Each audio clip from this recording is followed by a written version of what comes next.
আমার মতন ফুলকপি কে কে পছন্দ করো কমেন্টস করে জানিও। রোজ তো আমি কাঁচা ফুলকপি ম্যারিনেট করে রেখেই বেশি করি, কিন্তু আজকাল এইভাবে ভেজে করছি, রেজাল্ট বেশ ভালো, তাই তোমাদের সঙ্গে শেয়ার করতে চলে আসলাম।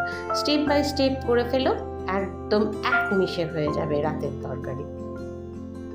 ফুলকপিগুলোকে হালকা ভেজে আদা রসুন কাঁচা লঙ্কা বাটা, পোস্ত বাটা, দই খানিকটা ফেটিয়ে নিয়ে একটা মশলা তৈরি করে তার মধ্যে নুন চিনি দিয়ে নিলাম পরিমাণ মতন।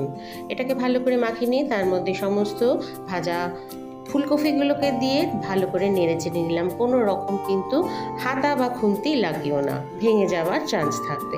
7-8 মিনিট মিডিয়াম ফ্লেমে রেখে ঢাকা তুলে নিলেই দেখবে মোটামুটি তৈরি।